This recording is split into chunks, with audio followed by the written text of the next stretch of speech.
오늘 동반 상승 출발했던 국내 증시 장중의 변동성을 보이긴 했습니다만 그래도 코스피는 이제 2,670, 코스닥 728선에서 거래가 마감이 됐습니다. 일단 개인 투자자는 좀 물량을 내놓는 모습이었습니다만 외국인 기관이 또 순매수를 나타내면서 시장 상승을 견인했고 뭐 지금 표현으로는 타코 트레이드라는 표현 나왔는데 타코 트레이드. 네, 트럼프가 이제 도망간다고. 네. 트럼프 always 치킨 아웃이라 그래가지고 네. 이제 치킨 게임 할 때 그 치킨 게임 할 때 이렇게 부닥치는 사람 먼저 피하는 거잖아요. 그렇죠. 그러니까 트럼프가 마지막에 자기가 먼저 피하고 있는 거죠. 네, 그게 유럽 연합에 대한 관세이긴 네. 거죠. 50% 관세 부과하겠다라고 했다가 지금 7월 9일까지 유예하기로 하면서 이 부분이 또 뉴욕 증시에 반영이 되면서 S&P 500, 나스닥이 2% 넘게 올랐고 오늘 국내 증시도 반도체를 중심으로 흐름이 굉장히 좋더라고요. 또 이제 내일 새벽이면은 엔비디아 실적 나오잖아요. 엔비디아 실적을 기대를 다들 하고 있는 것 같습니다. 어저께도 네. 한 3% 이상 올랐던 것 같고요. 맞습니다. 일단 가이던스가 좀 중요할 것 같은데 이 부분까지도 저희와 함께 챙겨보시면 좋을 것 같습니다. 지금 보시고 계신 머니쇼는 SBS 비즈앱과 유튜브에서 실시간 시청이 가능합니다. 더 많은 국내 주식 정보 받아보실 분들은 카카오톡 채널 머니랩 추가하시기 바랍니다. 증시 인사이트 출연자 모셔봐야겠죠. 네, 키움증권 투자전략팀 한지영 연구원 모셨습니다. 어서 오세요. 안녕하세요. 네, 안녕하십니까. 어저께 월요일 날을 메모리얼 데이로 이제 쉬고 네.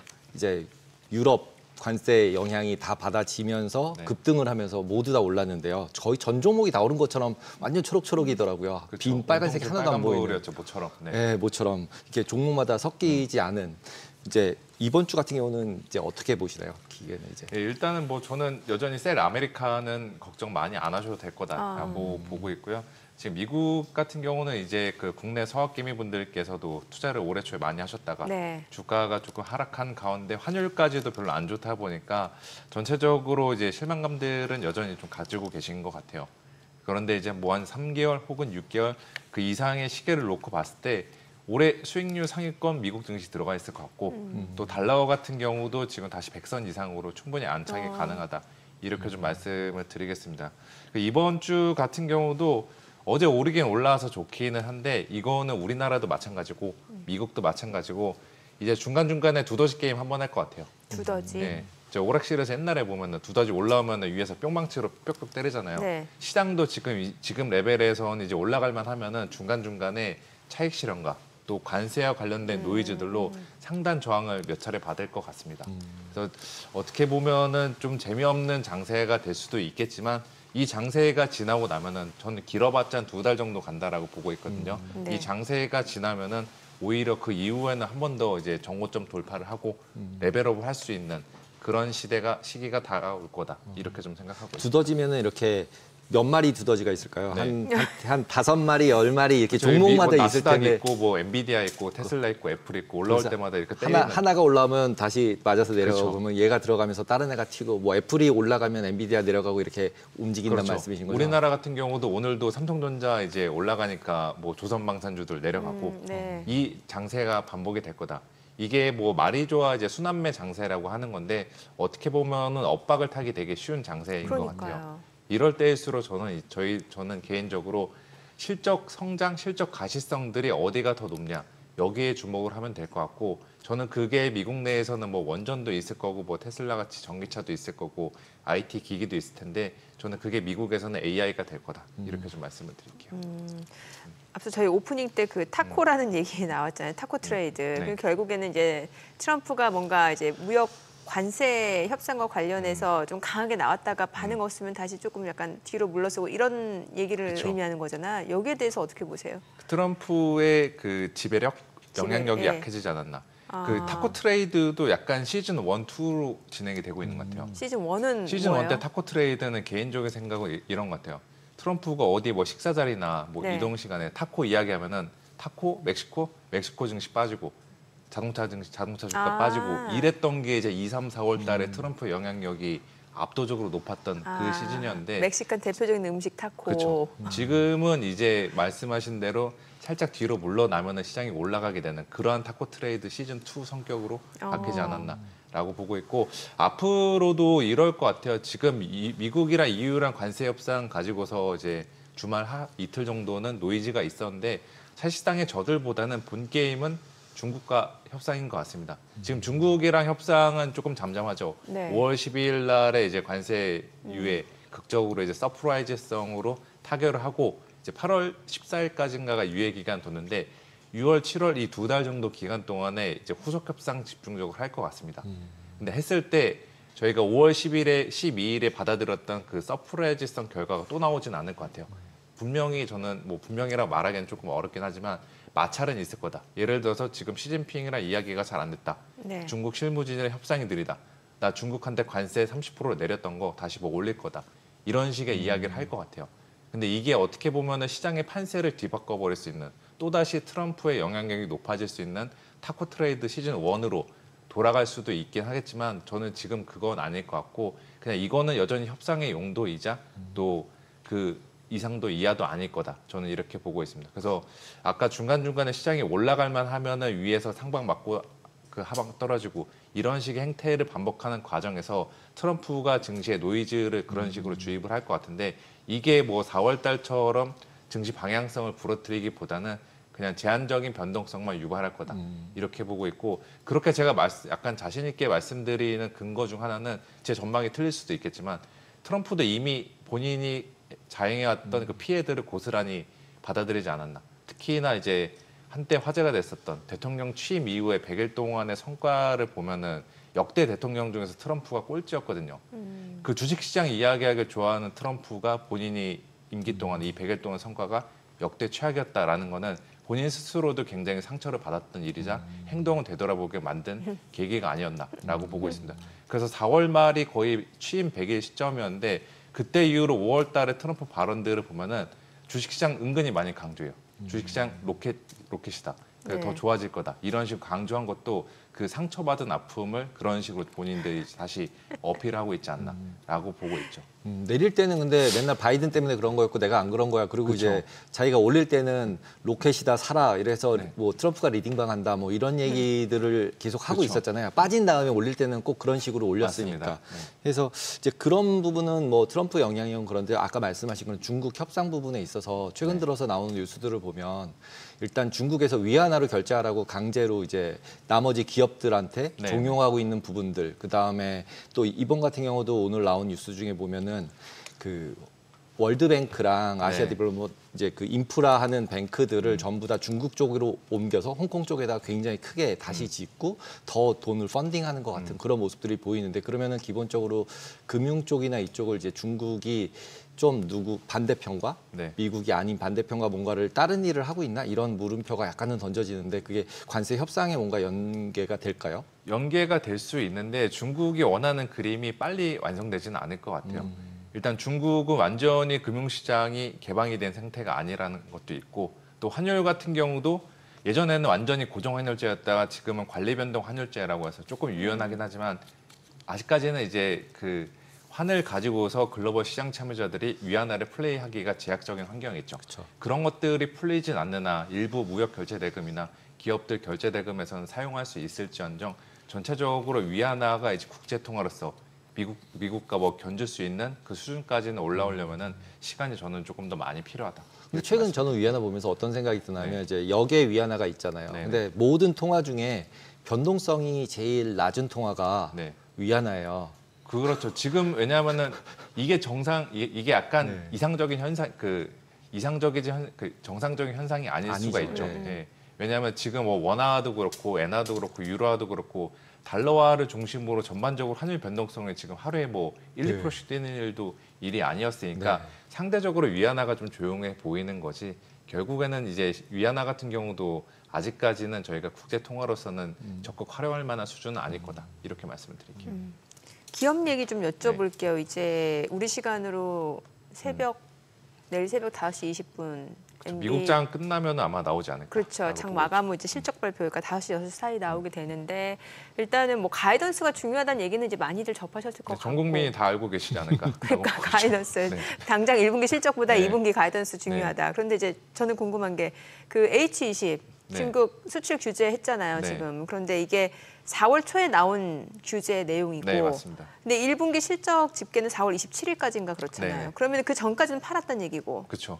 그리고 또 실제로 중국의 그 매출 비중이 중국에 네. 파는 그 H20 매출 비중이 얼마나 되는지도 궁금하고요. 네, 맞습니다. 예. 그 부분에 대해서 이미 엔비디아 측도 그때 규제 맞았을 때 대략 뭐 55억 달러 손실 네, 떨굴 네. 거다. 라고 이야기했는데 이거는 역시나 실적이 중요하지 않는다. 1분기 실적보다는 가이던스가 예. 중요하다라는 것과 같은 맥락일 네. 것 같아요. 이미 4월 달에 엔비디아 주가가 $100 무너지는 그 과정에서 그 부분들은 이제 시장에서 어느 정도 소화를 한 것 했다. 같고 가이던스도 중요한데 얘네들이 지금 수익성을 얼마나 유지할 수 네. 있을지 이것도 관건일 것 같아요. 그래서 엔비디아 뭐 그 GPM이라고 매출 총 이익률이 뭐 작년까지만 하더라도 뭐 70%대 중후반까지 육박했었는데 지난번이 지금 뭐 70%대 초반으로 떨어졌고 네. 그때 이제 2월 26일 날 엔비디아가 가이던스 제시했던 게 71% 정도였어요. 근데 지금 시장에서도 그거보다 좀 낮을 거다라고 이미 눈높이 그 기대치는 낮춰놓고 있는데 과연 이제 그 낮아진 기대치를 충족시킬 수 있을지 그것도 하나의 그 엔비디아 이번 실적 발표의 관건일 것 같고 또 이것도 있죠. 가이던스도 중요한데 제가 봤을 때 주가 반응도 중요한 것 같아요. 그 네. 반응 그 자체. 왜냐하면은 저희가 2월 26일 엔비디아 4분기 실적 발표할 때 그때를 시간 돌이켜 보면은 네. 가이던스 좋게 줬고 실적 잘 나왔고 GPM 맞으면 양호했는데 네. 하루에 주가가 8% 떨어졌어요. 맞아요. 네. 그 이후에도 주가가 좀 시원찮은 흐름을 나타냈었는데 전 이제 다들 고민을 하시는 부분은 내일 새벽에 또 이렇게 폭락을 하지 않을까 이 고민을 하게 될 것 같아요. 근데 저는 폭락까지는 아닐 거다. 왜냐하면은 2월 달이란 지금 2달 거의 3달이 지난 지금 시점에 상황들이 좀 많이 바뀌었다. 그때는 이제 딥시크 출연한 지 얼마 안 됐으니까 네. 엔비디아 딥시크 때문에 이제 망해간다. 큰일 났다. 그리고 주식시장에서도 AI는 이제 하드웨어가 아니라 소프트웨어다라고 하면서 수급들도 하드웨어 업체에서 소프트웨어로 막 이동하고 그랬던 시기였고 관세에 대해서도 지금 아직까지 시장에 완전한 정보가 없던 상태니까 거기에 대한 불안감 때문에 엔비디아 주가가 여러모로 힘든 시기를 겪었는데 지금은 그 부분들 상당 부분 덜어냈잖아요. 딥시크의 충격 지금 생각보다 크진 않은 것 같고 네. 관세 리스크도 이제 정점을 통과했고 또 중국 HE17 규제에 대해서 손실분들도 이미 4월달 주가에 반영했고 전체적으로 상황은 많이 나아졌으니까 이번 실적 발표 때 어지간한 쇼크가 나지 않는 이상은 엔비디아는 그렇게 저희가 2월 달에 겪었던 그 사태를 재현하지 않을 거다. 이렇게 좀 보고 있습니다. 테슬라 같은 경우 이제 어저께 갑자기 급등을 했는데 실적 완전 엉망진창 나오고 그렇죠. 무슨 거의 50%가 실적이 떨어지는데 주가는 네. 어떻게 8%, 7% 이상 네. 상승을 하는데 그냥 이유는 진짜 그냥 머스크가 나 열심히 일할게 이거밖에 없는 건가요? 다른 뭔가 봐야 될 게 있나요? 그 결과를 저도 찾아보니까 저거밖에 없었더라고요. 약간 그 내러티브가 다시 붙었다라는 것 같아요. 내러티브가 붙었다. 전기차 쪽보다는 이제 자율주행과 우주항공 쪽으로 내가 뭐 집중하겠다 이런 식의 그 기대감들이 그 테슬라 주가에 어제 반영이 된 것 같은데 저희가 이제 이번에 몇 차례 당했다시피 내러티브만으로는 주가의 지속성 담보하기가 어렵습니다. 결국에 뭐 테슬라 지금 바닥 대비 50% 이상 올라왔는데 여전히 고점 대비는 많이 빠져 있는 상태잖아요. 저는 그래서 어느 정도 단기적으로는 테슬라 주가는 거의 상단은 보지 않았나라고 보고 있고 여기서 이제 테슬라가 더 올라가려고 하면은 이제 전기차 쪽에서 계속 힘을 내줘야죠. 네. 그거는 이제 머스크가 본인은 이제 우주항공이나 그다음에 자율주행 쪽에 집중하겠다라고 했는데 그 힘의 상당 부분을 전기차 쪽에 집중을 해야지 저희가 원하는 결과, 투자자들이 원하는 결과를 받아들일 수 있지 않을까라고. 근데 보고 전기차 쪽만 생각해 보면 BYD가 30%씩 할인해서 네. 팔아버리고 가격 경쟁력 일단 가성비로는 대책이 없잖아요. 그렇죠. 그러면은 이제 머스크 입장에서는 도망갈 자리를 찾아야 되니까 그렇죠. 이걸 좀 잘못해도 이쪽으로 모를 수 있는 게 해서 이제 어제 얘기하는 걸 들었을 때 우중가 보다. 네. 뭐 이런 느낌이었고 오늘 뭐 발사하다가 터진 그렇죠. 못 올라간 것 같더라고요. 아, 제대로 스타링크, 예. 스타링크에서. 그래서 이러면은 기본적으로 이 전기차가 진짜로 경쟁력이 로보택시 말고라고 따지면 대수 팔리는 걸로 자꾸 얘기를 하잖아요. 근데 네. 로보택시는 대수 팔리는 건 아니잖아요. 그렇죠. 예, 그러면은 그게 모멘텀을 받을 수가 있나요? 지금 말씀하신 대로면은 약간 고점 느낌? 단기 고점 가능성이 있다라고 보고 있어요. 저는 그래서 미국 뭐 뒤로 갈수록 셀 아메리카 현상들 잦아들고 미국 증시가 수익률 상위권에 있다라고 말씀을 드렸는데 과거에 미국이 수익률 상위권에 있을 때는 M7 주들이 다 같이 끌고 올라갔었잖아요. 근데 이번에는 M7 내에서도 선별적으로 갈 것 같습니다. 테슬라랑 애플과 같이 관세에 대한 리스크가 남아있는 이 업종들보다는 오히려 AI 쪽들이 M7 내에서 좀 더 주도권을 이전보다는 많이 가져가지 않을까라고 보고 있습니다. AI 쪽. 네. 구체적으로 그러면은 뭐 엔비디아 말고 엔비디아도 있을 거고 그다음에 마이크로소프트 마이크로소프트, 그리고 팔란티어는 뭐 팔란- 주가 고점 논란들도 늘 있는데 네. AI 그 전반적인 밸류체인주들은 저는 소프트웨어랑 하드웨어, 기기까지는 아직은 모르겠고 네. 이 두 개의 카테고리는 저는 올해 충분히 그럼 계속해서 M7 해볼 중에서 AI가 아닌 애가 누가 있죠? 그러니까 테슬라? 모르겠어요 그거를. M7 애들 네, 다 AI가 그 AI 다들 다 묻어는 하잖아요. 있죠. 예, 묻어는 예. 있는데 좀 짙게 묻어 있는 애들. 그냥 좀 깊게 묻은 애들은 괜찮고. 그렇죠. 애플은 아직 AI가 제대로 묻었다라고 보기는 어렵잖아요. AI 기기 뭐 출시는 그럼 하긴 애플 빼고 한데 다네요. 애플이랑 테슬라 빼고 나머지 테슬라는 그래도 그록도 있고 뭐 네. 이런 근데 근데 걔네들 거기는 안 쳐져요? 아직 저는 개인적으로 그쪽의 브랜딩이 약하다라고 약하다. 보고 있어서 그냥 뭐 2개만 찍고 가자고 하면은 애플 저는 테슬라 빼고 예, 만약 거기서 2개만 더 그 나머지 M7 중에서 찍고 2개만 찍어달라고 하면은 저는 엔비디아랑 마이크로소프트가 될 거다. 엔비디아하고 마이크로소프트. 네. 왜 필러- 구글은 소프트웨어 하드웨어 다 할 수 있고 막 지금 되게 막 네, 뭐 선호도의 네. 차이긴 하고 다 이야기하고 싶지만 뭐 시청자분들께서는 확실히 찍어주시는 거 좋아하니까 뭐 그런 것도 있지 않을까. 알겠습니다. 그럼 테슬라 주주들이 화내겠는데요. 아니, 아니 뭐 테슬라도 매력적인 주식이긴 그렇죠. 한데 일론 머스크가 168시간 주 대안이 일하겠다고 해서 있다라는 거죠. 네. 테슬라가 앞으로 뭐 예상 기대 수익률이 올해 남은 기간 동안에 뭐 20-30%라고 하면은 엔비디아나 이제 MS 같은 경우는 그보다 더 더 높다. 기대 수익률이 있다. 수익률이. 항상 저희는 뭐 기회 비용을 따져야 되죠. 저에게 주어진 돈은 저만 없는 건지도 모르겠지만 저에게 주어진 돈은 이제 한정돼 있으니까 아니, 돈이 뭐- 새롭게 들어오면은 이거 사고 다 할 수 있는데 이제 한정된 돈을 한정된 배분을 돈으로, 예. 자원의 효율적인 배분 측면에서 그냥 기회 비용을 고려해서. 조금 아까 저희가 이제 애플은 조금 이게 열애로 내비뒀는데 약간 팀쿡이 트럼프한테 찍혔다 뭐 이런 얘기 네. 있으면서 이제 얘기를 했었는데 그러면 어저께는 간신히 오르는 느낌인데 네. 그러면 애플은 일단은 그렇게 업사이드가 별로 없다. 네, 지금 시점은 없는데 제가 2달 뒤에는 좀 달라질 수 있을 것 그래요? 같아요. 2달 라고 뒤에. 보고 있습니다. 왜 2달이라고 왜냐하면 보세요? 제가 아까 2달 정도는 시장이 박스권에 갇혀 있을 거다라고 이야기를 네. 드렸잖아요. 그거는 아직 그 보편 관세 10%랑 일부 뭐 개별 품목들 관세들 여기에 대해서 애널리스트들도 그렇고 펀드 매니저들도 그렇고 데이터를 영향을 다 제대로 추정이 잘 안 되고 있는 상태입니다. 왜냐하면은 관세의 직접적인 충격들 그 여진들이 본격적으로 시장이나 데이터에 반영되는 시점이 이번 달 5월 달부터예요. 그럼 6월 달부터 발표되는 7월 달 2달 정도 발표되는 5월, 6월 데이터들을 통해서 전체적으로 애널리스트들도 실적 추정 제대로 다시 한번 해볼 수 있고 또 글로벌 경제단에서도 미국이 정말 침체냐 아니냐 이것들을 온전히 가늠해 볼 수 있을 것 같거든요. 거기에 따라서 이제 애플의 향후 그들이 그 기댈 수 있는 수요의 정도도 바뀔 수가 있는 거죠. 근데 저는 아직은 지금 그 관세에 대해서 저조차도 그 여진들이 얼마나 될지를 잘 모르고 있기 때문에 이 구간에서는 지금 그 애플과 같이 혹은 IT 제품들과 같이 관세 피해주들은 조금 이제 저희가 중립적으로 접근하는 게 맞지 않나 이렇게 좀 네. 보고 있습니다. 그 지표 나온 게 이제 5월 소비자 신뢰지수 이게 크게 올랐어요. 근데 참 이게 해석하기 나름이게 그전에는 소프트 데이터 심리 그렇죠. 지표는 별로 이렇게 의미가 없다라고 네. 보는 시각도 많았던 것 같은데 간밤에는 또 시장 오르고 나니까 오르는 이게 거죠. 소비자 신뢰지수가 이렇게 반등한 것도 좋은 재료가 되더라고요. 예. 그 의미가 없다라는 게 하락하는 게 지금 급락하는 게 크게 의미가 없다라는 거였던 것 같아요. 네네. 왜냐하면은 그때 소프트 데이터 안 좋을 그렇죠. 때. 예. 최근 뭐 3, 4, 5월 달 그 설문에 기반한 소프트 데이터는 거의 뭐 경제 데이터라기보다는 그냥 감성 테스트의 느낌이었죠. 네. 그때 증시 분위기랑 또 관세 뉴스 플로우에 따라서 쉽게 흔들리게 만드는 네. 게 그 소프트 데이터가 가진 맹점인데 확실히 5월 달부터 중국이랑 미국이랑 좀 유예 모드로 들어가고 다른 국가들의 협상으로 들어가니까 전 또 더 중요한 거 증시도 빨리 반등을 하니까 소비자들이 답변 찍을 때 좀 긍정적으로 찍었던 것 같아요. 그래서 지금도 저는 뭐 소프트 데이터 그렇게 맹신하지는 않고 네, 있는 네. 편이고 지금 시점에서는 소프트보다는 하드. 그냥 딱 그 워딩으로 말하면은 그 동안의 시장이 감성으로 움직였다면은 이제는 숫자로 움직여야 된다라고 보고 있죠. 그래서 6월 달부터 발표되는 주요 지표들 그게 이제 숫자 확인하는 게 저희 투자자들 입장에서는 중요한 과제다라고 보고 있습니다.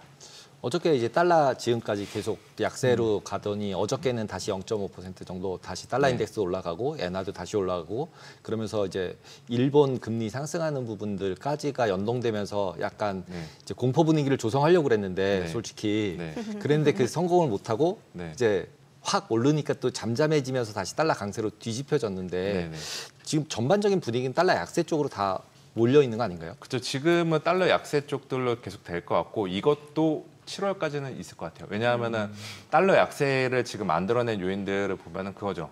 미국의 재정 건전성에 대한 의문들 이게 아직까지 완전히 시장에서도 풀리지 않는 상태잖아요. 특히나 지난주 초였죠. 신용등의 강등이 충격 자체는 크진 않았지만 신용등급 강등 때문에 미국의 재정 건전성에 대해서 한 번 더 의심을 하게 되고 더군다나 감세한 트럼프가 원하는 메가빌 법안 이것까지 통과시키면은 미국 재정 적자 확대 앞으로도 뭐 10년간 뭐 2.5조 달러 더 늘어난다고 하니까 거기에 대한 불안감들이 달러 약세를 만들어낸 것 같아요. 즉 결국에 달러 약세가 진정이 되기 위해서는 그 감세한 통과를 과연 얼마나 현실적으로 통과시킬 수 있냐.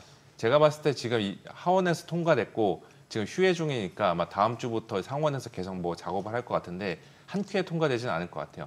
상원 내에서도 일부 수정안들이 있어서 그거 하원으로 내려보내고 그 후에 다시 상원 통과하는 작업을 거칠 것 같은데 그것까지 끝나고 나서야 미국 재정에 대한 의문들, 그 우려들이 조금 해소가 되면서 달러는 다시 원위치, 뭐 강세라기보다는 그냥 많이 빠졌던 거 원위치로 돌아가는 그 흐름들을 보일 거다. 그럼 달러원으로 갔을 때 한 1,400원까지는 못 가지만 그 근처로 위로 올라간다. 이렇게 네, 봐야 그리고 될까요? 저는 뭐 다시 7월, 8월 그 한 7월 정도 지나면은 달러 그 하반기로 가면은 다시 1,400원대 환율은 있을 것 같아요. 있을 것 같아요. 그리고 지금 1,360, 70원 정도까지 내려온 상태인데 여기서 많이 열어둔다라고 하면은 이제 아무래도 환율이니까 제가 못 맞힐 리스크까지 대비해서 1,300원대까지, 1,300원까지는 하단을 열어놔야 된다라고 보고 있죠. 근데 이 1,300원대 레벨에서 머무르는 기간은 그렇게 길지는 않을 거다. 왜냐하면 우리나라 그 금융시장의 구조적인 특성상 계속해서 달러를 많이 필요로 하는 구조로 바뀌어가고 있는 것 같아요. 기업들 지금 다 해외 투자를 많이 하고 있고 네. 또 이 방송 보시는 서학개미분들도 다들 이제 미국 주식 많이 사고 계시니까 그게 달러에 대한 구조적인 환전 네. 수요를 만들어낼 거다. 그러면 달러원 환율 1,300원대 이하의 그 1년 전에 봤던 그 환율은 저희가 당분간은 좀 보기가 어려울 거다. 이렇게 좀 말씀을 드릴게요. 그리고 안 가도 실제로 그렇게 우리나라가 잘못되는 거가 아닌 거잖아요. 그렇죠. 원래 맞습니다. 이렇게 예전 같으면 자꾸 올라가면은 우리나라가 뭐가 IMF 맞는 것처럼 그런 느낌이긴 한데 뭐 1년 전만 하더라도 네. 2년 전만 하더라도 1,300원대까지 올라가면은 난리 났죠. 왜 네. 통화사업 협정 안 하냐? 그죠, 왜 그죠. 우리나라 외환위기 안 막냐? 이런 식이었는데 지금 아무도 그런 얘기 안 하고 있는 것도 어떻게 보면은 지금 이 고환율에 다들 익숙해져 있다. 면역이 생기고 있다. 이렇게 좀 보고 있습니다. 참 이렇게 1,400원대일 땐 뉴노멀이라고 해가지고 당연시 여겨졌고 그쵸. 또 그때만 하더라도 한 1,300까지 가기는 쉽지 않을 거다라는 의견이 대세였는데 근데 원래 이렇게 레인지는 1,350원하고 네. 1,450원 네. 레인지를 대부분 찍어놨었는데 네. 이번에도 네. 실제로 60원 찍고 올라온 거니까 네. 그 밴드 내에 네. 있을 가능성이 있는지 아니면 이제 네. 위를 50원을 예를 들면 10원이나 이렇게 그쵸. 내려야 되는 건지가 요즘은 약간 이제 궁금해지더라고요. 그래서 저는 달러원 환율이 1,350원대 이하로 내려가면은 그때는 이제 달러화 자산들 적극 매수 고려를 적극 해도 매수 된다. 고려. 분할로 들어갈 만한 레벨이다. 내려가봤자 여기서는 오래 안 있을 거다. 네, 이렇게 네. 좀 보고 있습니다.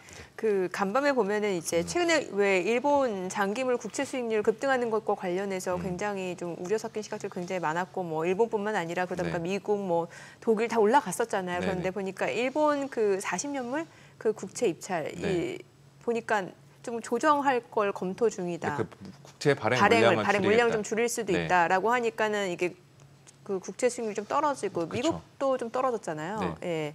이게 시장에서 어찌됐건 기다리던 소식이었던 거고. 그렇죠. 미국 예. 그 일본 금리가 올라가면 시장에서 이제 피곤해질 수가 있는 게 미국 국채 팔고 일본 쪽으로 가고 그 과정에서 달러화 약세, 엔화 강세 여기까지는 솔직히 시장의 입장에서 크게 상관은 없죠. 근데 이제 그 뒤를 기다리고 있는 그 보스가 하나 있잖아요. 엔캐리 트레이드. 네, 그렇죠. 이것까지 예. 이어질까봐 시장이 좀 걱정을 했던 건데 다행히 이제 그 부분은 일본 이제 재무성 측에서 물량 조절로 어느 정도 제어를 하지 않았나라고 보고 있고 엔캐리 이야기는 올해 뭐 이제 한 반년 정도 남았으니까 7개월 정도 남았죠.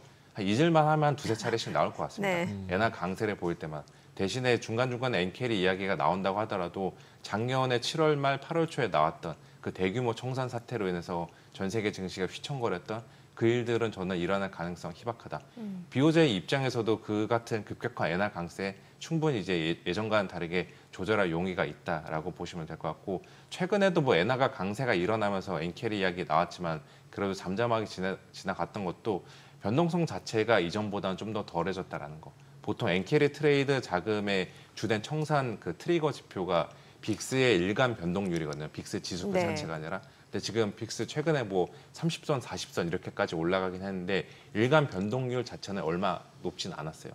그런 것들도 같이 고려해서 보시면은 앞으로도 NKD 트레이드는 어떻게 보면은 뭐 점진적으로 일어나겠지만 이게 대규모로 청산이 돼서 시장을 휘청거리게 할 확률은 저는 낮게 가져가고 있습니다.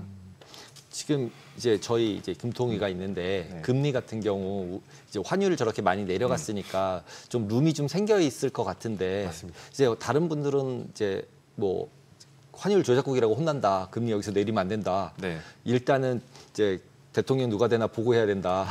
뭐 이런 얘기도 있는데 어떻게 보세요? 근데 이 금리는 지금 내릴 만한 시기가 됐죠. 왜냐하면 1분기 성장률 마이너스 됐는데 이거 액션 안 하면 여러모로 이제 공격을 받을 수 있는 부분이고 더군다나 환율이 이렇게 단기적으로 내려와 있으면은 하는 입장에서는 마음 편하죠. 내릴 때 조금 편하게 내릴 수 있는 부분이죠. 대신에 이제 그 아마 5월 달 내리고 8월 달 두 차례 내리고 나서 그 이후에는 상황을 보면서 좀 지켜보지 않을까라고 생각하고 있는 상태입니다. 네.